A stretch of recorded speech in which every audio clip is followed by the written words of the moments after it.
The Deep Space Research Station horizon hung like a silver spider in the darkness of space, its 8 extending arms glowing with the soft blue light of its fusion engines. Inside the station's main research lab, Jack Thompson stared at his display screen, his tired eyes reflecting the strange pattern that pulsed across it.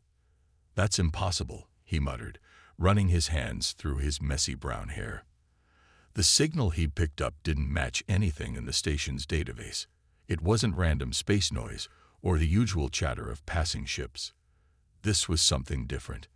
Jack reached for his coffee mug, finding it empty for the 3rd time that night.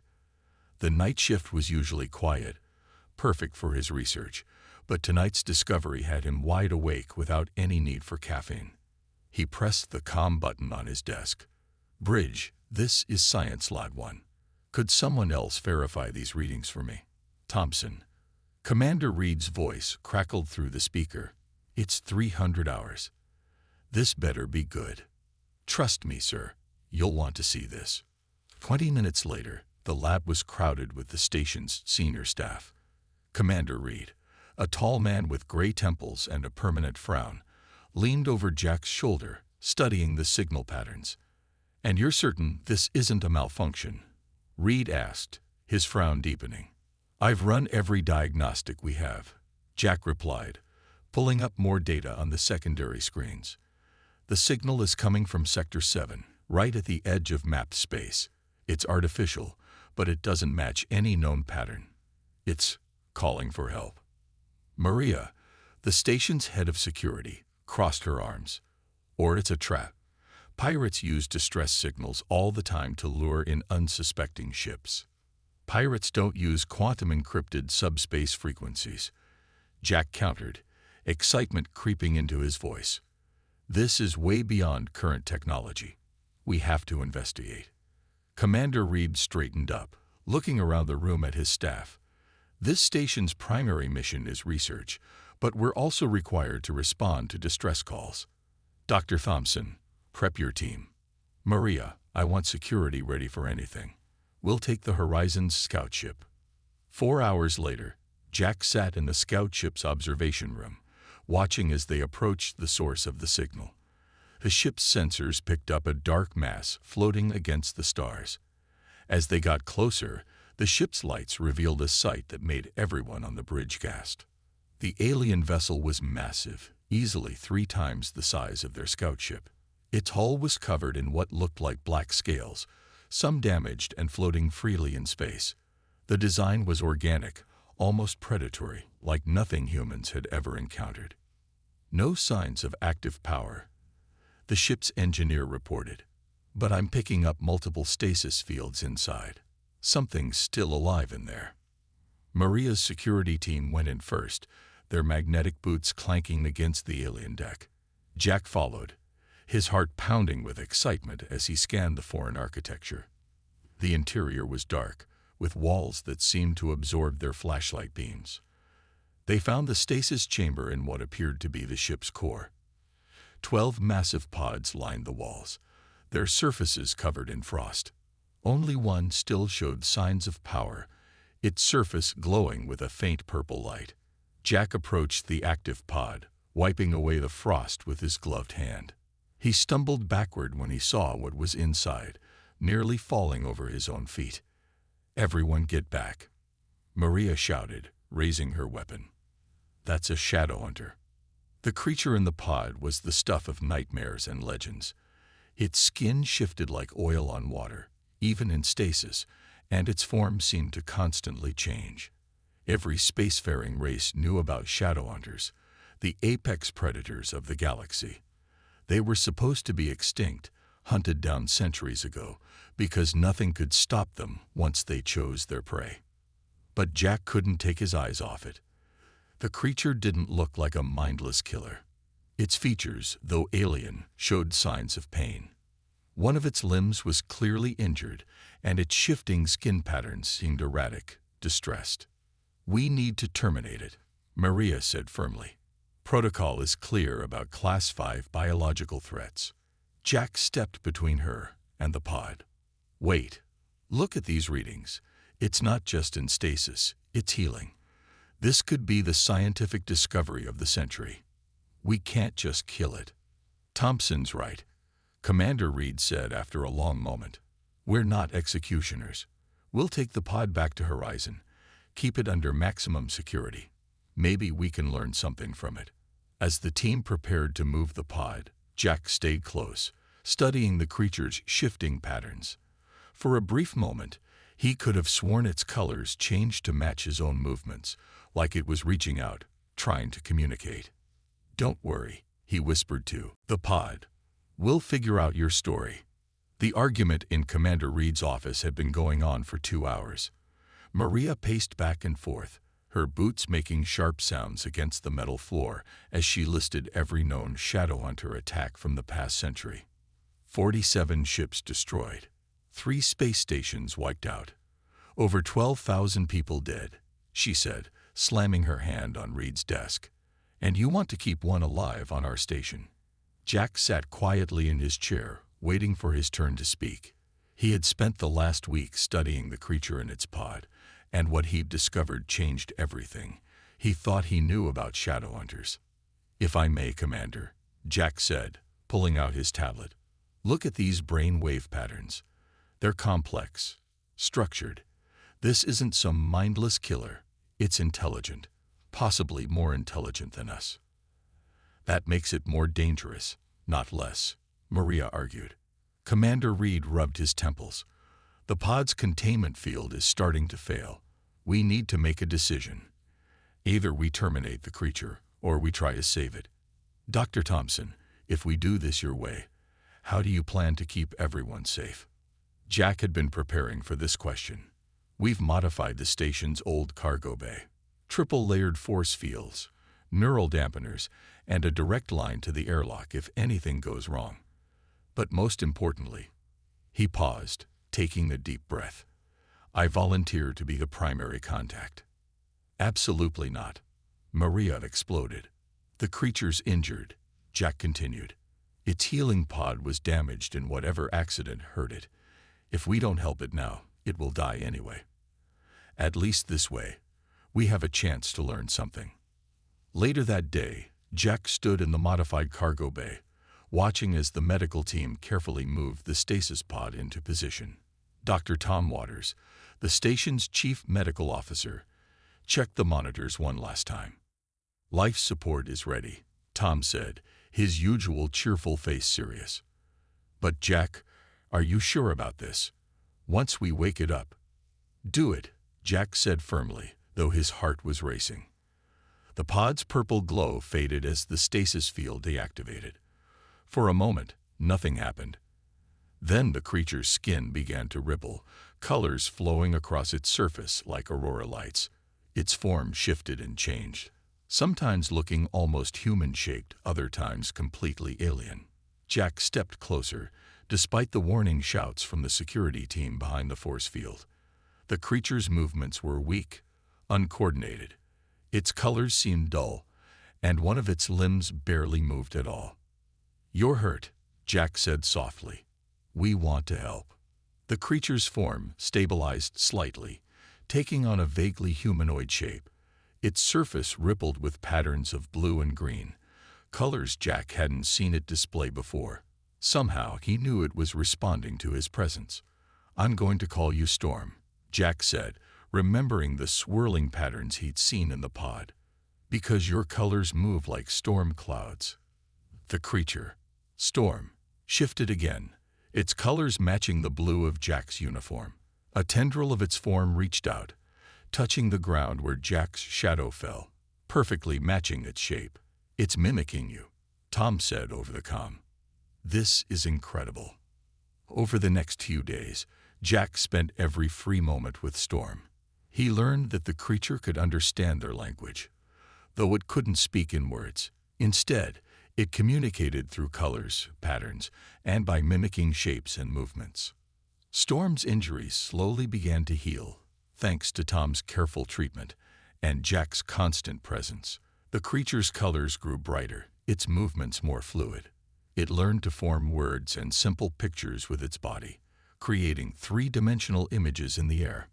But just as they were making progress, The message arrived from Earth Command. Terminate the Shadowhunter immediately. This is a direct order. Jack stared at the message on his screen, then looked through the force field at Storm, who was currently forming the shape of a DNA double helix, something Jack had been teaching it about earlier. "No," he said quietly, deleting the message. "I won't let them kill you. We'll find another way." He didn't know how, but he knew one thing for certain. Storm wasn't the monster everyone thought it was. And Jack would prove it to the world, no matter what it cost him. Tom walked into the cargo bay lab early in the morning, carrying 2 cups of coffee. He found Jack exactly where he expected, sitting cross-legged on the floor near Storm's containment area, surrounded by data pads and screens. "You didn't go to bed again, did you?" Tom asked, handing Jack one of the coffees. "Look at this," Jack said, ignoring the question. He pointed to a screen showing Storm's bio readings. "The patterns aren't random. It's a language. The most beautiful language I've ever seen." Storm floated closer to the force field, its body glowing with soft purple and gold patterns. The colors swirled and pulsed in a rhythm that matched the readings on Jack's screen. "The colors are only part of it," Jack continued, his tired eyes bright with excitement. "They're using some kind of telepathic feel to give the patterns meaning. That's why the neural dampeners were giving Storm such a hard time at first." Tom adjusted some settings on his medical scanner. "The injuries are almost healed. Whatever their species is, their healing ability is remarkable." Storm's form shifted, creating a 3-dimensional image in the air. It showed a group of Shadowhunters, their bodies moving in synchronized patterns, sharing thoughts and memories through waves of color and light. "They're a collective species," Jack said softly. "Not aggressive hunters, but deep space explorers. They share knowledge through these color pattern dances." He looked at the image with wonder. "Imagine what we could learn from them." The image changed, showing other Shadowhunters being captured, their colors dulled and broken. Strange ships with weapons appeared, forcing the creatures into containment pods. Someone wanted to use them as weapons, Tom realized. They tried to break the collective connection, turn them into fighting machines. Storm's colors darkened to deep blues and grays. The image showed hundreds of pods like the ones they'd found, scattered across different parts of space. Then it showed a small group of Shadowhunters escaping, trying to save others, but being hunted down. "That's why they were all thought to be killed," Jack said. "They weren't naturally violent. They were being controlled, forced to fight. The ones who escaped were trying to rescue others, but..." He trailed off as Storm's images showed the tragic end of their rescue mission. Tom sat down next to Jack, watching as Storm continued to share its story. "We have to tell Commander Reed about this. The whole galaxy needs to know the truth." "No," Jack said quickly. "Not yet. If we tell everyone now, the people who did this might find out Storm is here. We need to understand more first. We need proof that no one can deny." Over the next few days, Jack and Tom worked together to understand Storm's biology and communication methods. They learned that Shadowhunters could read and share emotions through their telepathic field, which explained why they were so good at understanding other species. "Try it again," Jack said, holding up a complex mathematical equation on his tablet. Storm's body shifted, forming the same equation in the air. Then it began to solve it, step by step, using patterns and colors to show its work. The solution appeared faster than any human computer could calculate it. "Amazing," Tom whispered. "They're natural scientists. Their whole species evolved to explore and understand the universe." Jack was about to respond when Maria burst into the lab, her face pale. "We have a problem," she said. "Someone leaked information about Storm to the galactic net. 3 alien battle fleets are heading toward the station." Storm's colors flashed with alarm, its form showing images of the ships that had hunted its people. The same designs, the same weapons. "They're coming to finish what they started," Jack said, his hands tightening into fists. "We won't let them. Storm isn't just a research subject anymore. It's my friend. And humans protect their friends. Tom nodded, standing up straighter. What do you need us to do?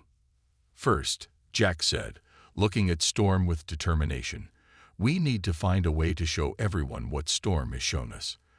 The truth has to come out before those ships get here. Storm's colors brightened, matching Jack's determination with patterns of bright gold and fierce red. Together, they had very little time to find a way to change the galaxy's understanding of an entire species. Red warning lights flashed throughout the Horizon station as Commander Reed called an emergency meeting in the main control room. The large screen showed 3 fleets of alien ships moving steadily toward their position. The lead fleet belongs to the Wardens, Maria reported, pointing to the largest group of ships. They're saying we violated galactic law by harboring a Class 5 threat. They're demanding we hand over the Shadowhunter for immediate termination. Jack stood at the back of the room, his fists clenched. Those aren't law enforcement ships, he said. Storm showed us. They're the same ones that hunted the Shadowhunters before. They're here to hide the truth. Commander Reed looked tired, the weight of command heavy on his shoulders. We have 6 hours before they arrive. Even if we called for help, Earth's forces couldn't get here in time. He turned to face his crew. I need options. We could try to run, Tom suggested. The station has enough power for 1 long-range jump. Maria shook her head. They'd track us, and next time they'd shoot first and ask questions later. What about Storm's pod? Someone asked. Could we hide it somewhere? No, Jack said firmly. We're not hiding, and we're not running. Storm trusts us. We have to show everyone the truth. He stepped forward, addressing Commander Reed directly. Sir, I have an idea. But it's risky, and you're not going to like it. 20 minutes later, Jack stood in Storm's containment area, with the force fields turned off. The security team watched nervously as Storm's flowing form moved closer to Jack.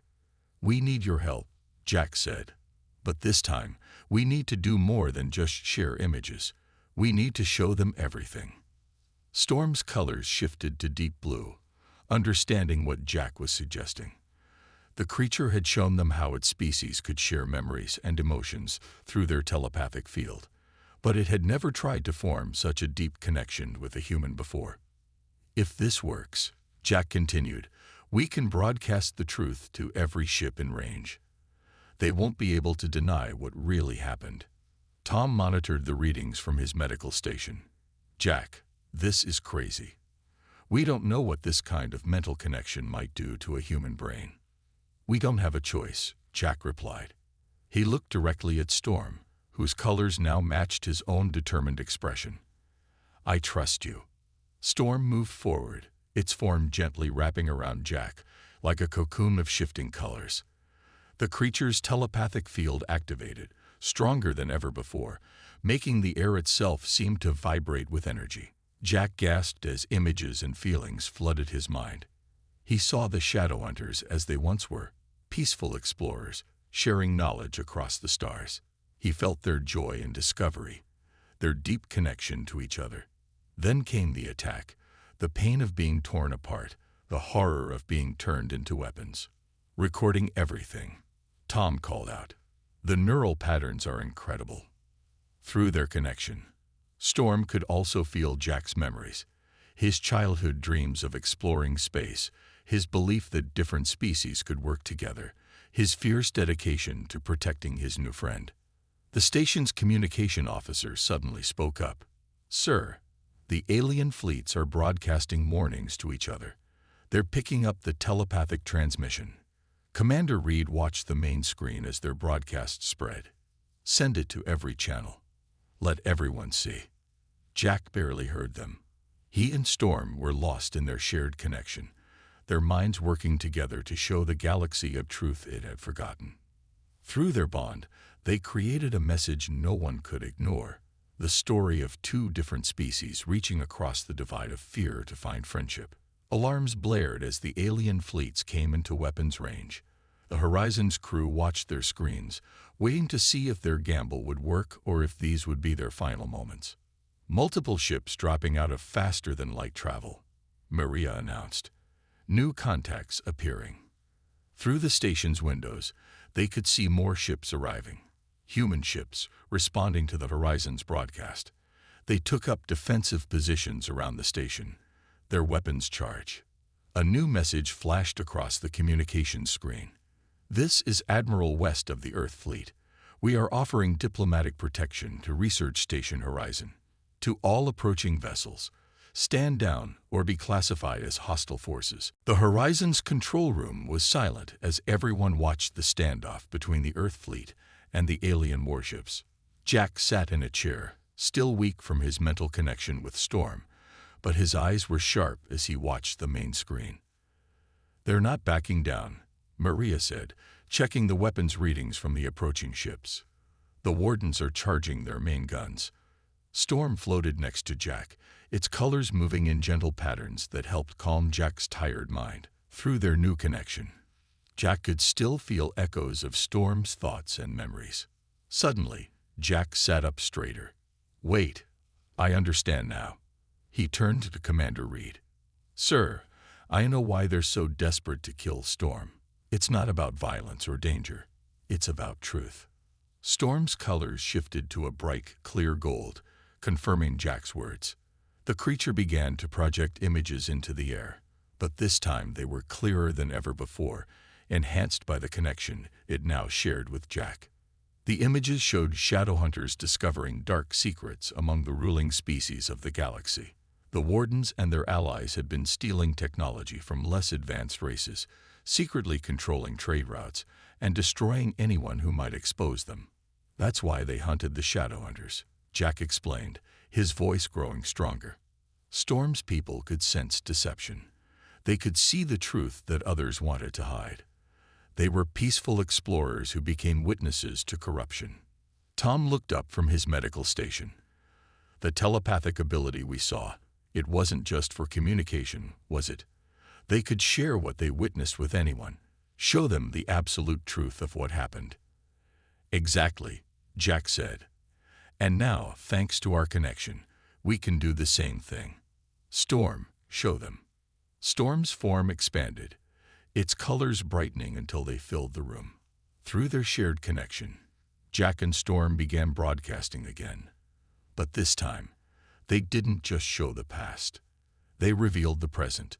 The images showed secret meetings, hidden weapons, stolen technologies. They showed how the Wardens had built their power by threatening and destroying anyone who discovered their crimes. The evidence was clear and undeniable, transmitted directly from Storm's perfect memory.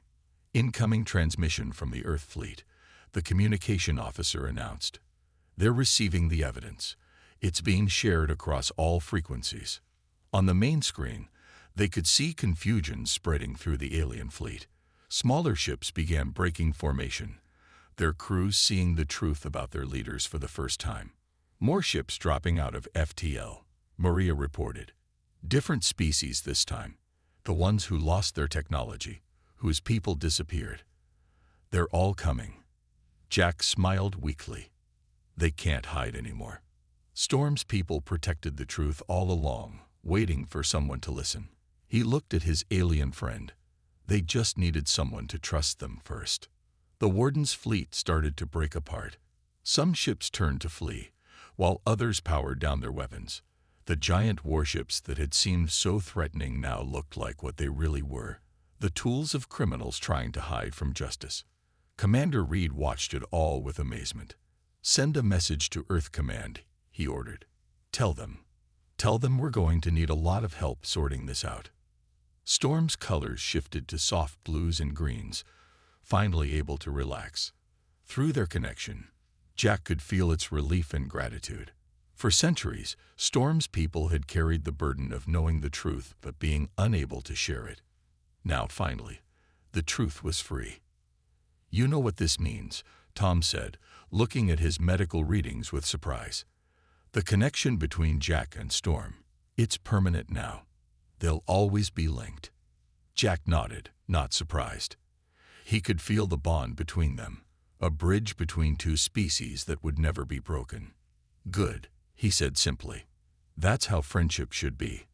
Around them, the station hummed with activity as more ships arrived, and communications flooded in from across the galaxy. Everyone wanted to know more about the truth that had been hidden for so long. But for Jack and Storm, the most important truth was the simplest one. Sometimes the most powerful force in the universe isn't weapons or technology, but the willingness to trust someone different from yourself. The space around Horizon Station blazed with energy as ships from a dozen different species arrived. The Warden's fleet had regrouped, and their massive flagship moved forward, its black hull blocking out the stars. "They're sending a final message," the communications officer said. They say if we don't surrender Storm in the next hour, they'll destroy everything in this sector, including their own ships. They'd rather die than let the truth spread." Jack stood at the main window, Storm floating beside him. Through their mental link, he could feel Storm's determination matching his own. Behind them, the station's crew worked quickly to prepare for what was coming. "All civilian personnel have been evacuated to the Earth ships," Maria reported. She had stopped arguing about Storm's presence on the bridge. After seeing the truth about the Wardens, she had become one of Storm's strongest defenders. Commander Reed studied the tactical display. "Even with the Earth fleet, we're outnumbered. Their weapons are more advanced than ours." He looked at Jack and Storm. "If you have a plan, now would be the time." Jack nodded. "Storm's been teaching me something. The Shadowhunters weren't just truth-seers. They were peacekeepers. They had ways of stopping fights without hurting anyone." He turned to the crew. "But we'll need everyone's help." Tom rushed onto the bridge, carrying new equipment. "The modified neural transmitters are ready. They'll help boost Storm's telepathic field across the whole station. Everyone who stays needs to wear one," Jack explained. "Storm's going to connect us all, not just to show the truth, but to share something even more powerful." Maria attached one of the devices to her uniform. "Share what?" "Understanding," Jack said simply. The next hour passed quickly as the remaining crew prepared. Storm moved through the station, its colors touching each person wearing a transmitter, creating a web of shared consciousness. It wasn't like the deep connection Storm shared with Jack, but it was enough for what they needed to do. The Warden's ultimatum expired. Their flagship's weapons powered up, getting ready to fire. "Now," Jack said quietly. Storm's form expanded, filling the bridge with swirling colors. Through their combined connection, every crew member began broadcasting their own thoughts and feelings, not just to each other, but to every ship in range. They shared their hopes, their fears, their dreams of exploration and discovery. They shared what it felt like to trust someone different from yourself, to learn instead of fear. Most importantly, they shared what it felt like to stand together against those who would use fear to control others. The energy beam from the Warden's flagship stopped halfway to the station, caught in a field of swirling colors. Storm's people had never needed weapons. They had learned to turn violence aside with the power of shared consciousness. "It's working," Tom shouted, checking his readings. "The neural pattern is spreading to their ships. They can't maintain weapon lock when their crews are part of the connection." Through the mental link, they could feel the confusion and then understanding spreading through the enemy fleet. Crew members who had been lied to for years finally saw the full truth. Weapons powered down. Ships turned away from their attack positions. The Warden's flagship tried to fire again, but its own crew had joined the connection. No one would follow orders to kill after feeling the truth for themselves. "Multiple ships reporting," the communications officer said, smiling. "They're standing down. The Warden's command staff is being arrested by their own security teams." Jack felt Storm's colors shift to peaceful blue and gold. Together, they had proven that understanding was stronger than fear, that truth could overcome generations of hatred. The mental connection between all the ships began to fade, but it had changed everything. Commander Reed looked out at the fleet of ships, now peaceful, and shook his head in wonder. "I've been in space for 30 years, he said. "I've seen first contact situations, peace treaties, trade agreements. But I've never seen anything like this. That's because everyone tried to solve problems with power, Jack said, Storm's colors agreeing with him. Sometimes the strongest weapon is simply being willing to understand each other. As the Earth fleet began coordinating with the other ships to secure the area, Jack could feel through his link with Storm that this was just the beginning. There were more truths to uncover, more Shadowhunters to find and rescue. But now they had something that Storm's people had lost long ago. They had allies who would stand with them, no matter what came next. 3 months after the standoff at Horizon Station, Jack stood in the newly built observation deck, watching ships from dozens of species come and go. The station had been transformed into something entirely new, the first Galactic Truth and Reconciliation Center. Storm floated beside him, its colors matching the peaceful blue of the nearby nebula. Through their permanent mental link, Jack could feel his friend's contentment. After centuries of running and hiding, the Shadowhunters were finally free to be themselves again. The latest recovery mission was successful, Tom said, walking onto the deck with his medical tablet. They found 2 more stasis pods in the Centauri sector. Both Shadowhunters are alive and healthy. Jack smiled. Since the truth about the Wardens had come out, ships from every species had joined the search for the lost Shadowhunter pods. Each rescued survivor helped piece together more of the hidden history that the Wardens had tried to erase. "How's Maria's training program going?" Jack asked. "See for yourself," Tom replied, pointing to the large chamber below the observation deck. Through the transparent floor, they could see Maria working with a group of security officers from different species. A young Shadowhunter named Swift moved among them, teaching them how to use simple neural transmitters to share basic thoughts and emotions. It was a new kind of security force, one based on understanding rather than weapons. "The galaxy's changing," Tom said, watching the training session. "Ever since we broadcast the truth, it's like everyone woke up from a bad dream. Species that used to hate each other are working together. Old enemies are becoming friends." Storm's colors shifted to show images of the changes happening across space. Trade routes that the Wardens had controlled were now open to everyone. Lost technology was being returned to its rightful owners. Most importantly, people were learning to trust each other again.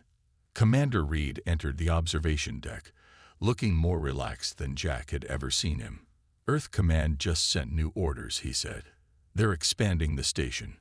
We're getting research labs, cultural exchange centers, and diplomatic facilities." "What about the exploration program?" Jack asked excitedly.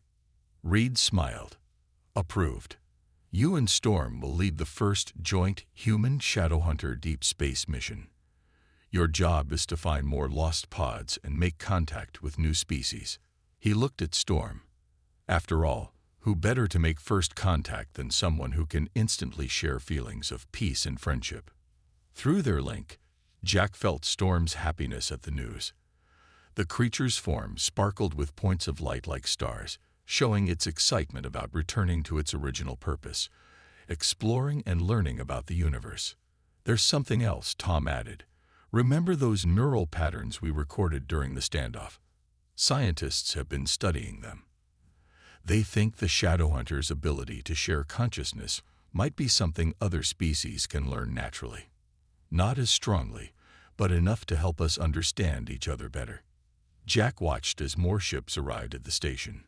Each one carried people who wanted to learn, to understand, to become part of this new way of living.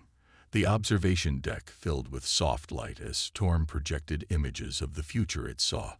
A galaxy where different species worked together, where truth and understanding replaced fear and violence. "Did you ever imagine it would turn out like this?" Tom asked. "When you first found the damaged pod?" Jack shook his head. "I just knew I couldn't let fear make our decisions for us. Sometimes you have to trust your heart, even when everyone tells you you're wrong." Storm's colors shifted to match Jack's emotions, their shared thoughts creating beautiful patterns in the air. Through their connection, they both knew that this was just the beginning. There were more mysteries to solve, more lost ones to find, more bridges to build between different species. The station's lights dimmed as the nearby sun set, but Storm's gentle glow kept the observation deck bright. In the darkness of space, surrounded by stars and ships from a dozen worlds, Jack realized that the galaxy's greatest strength had been hidden all along, not in weapons or power, but in the simple courage to reach out and trust someone different from yourself. As if agreeing, Storm's colors formed one final image, a human hand and a Shadowhunter's form reaching toward each other, surrounded by the endless stars that waited to be explored together.